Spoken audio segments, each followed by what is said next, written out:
നമ്മുടെ വീഡിയോ കണ്ട സമയത്ത് കോളിഫ്ലവറിൻ്റെയും ക്യാബേജിൻ്റെയൊക്കെ വീഡിയോ കണ്ട സമയത്ത് കുറച്ച് പേര് ചോദിക്കേണ്ടായിരുന്നു, ഈ കോളിഫ്ലവറും ക്യാബേജൊക്കെ എങ്ങനെയാണ്, കോളിഫ്ലവർ ഫ്ലവർ ആവാറായി അല്ലെങ്കിൽ ക്യാബേജ് ആവാറായി എന്ന് എങ്ങനെയാണ് അറിയണേന്നുള്ളത്.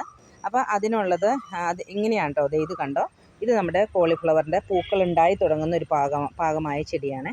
അപ്പോൾ അതിൻ്റെയെന്ന് വെച്ചാൽ ഈ ഇലകൾക്കൊക്കെ നീട്ടം കുറഞ്ഞ് വന്നിട്ട് ഇലകൾ കൂടി കൂടി വരും. എന്നിട്ട് അതിൻ്റെ ഉള്ളിലാണ് കേട്ടോ കോളിഫ്ലവറിൻ്റെ ഫ്ലവർ ഉണ്ടായി വരുന്നത്. ഇതേപോലെ ആയിരിക്കും കേട്ടോ ഉണ്ടായി വരിക.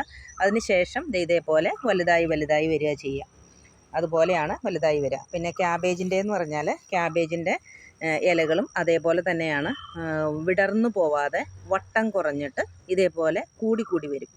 കണ്ടോ, ഇതേപോലെ ഇലകൾ കൂടി വന്നിട്ട് അതിൻ്റെ പുറത്തേക്കൂടെ വീണ്ടും വീണ്ടും കൂടി വരിക. ഉള്ളിൽ പിന്നെ വരുന്നതൊന്നും വിടർന്ന് വരില്ല, ഇതേപോലെ ഉള്ളിൽ തന്നെ ഇരിക്കും. അത് കഴിഞ്ഞിട്ട് ഇതൊരു ബോൾ പോലെ നമുക്കിങ്ങനെ ഞെക്കി കഴിഞ്ഞാൽ അറിയാൻ പറ്റും ശരിക്കും അത് ക്യാബേജ് ആയി വന്നേക്കുന്നതാണെന്ന്.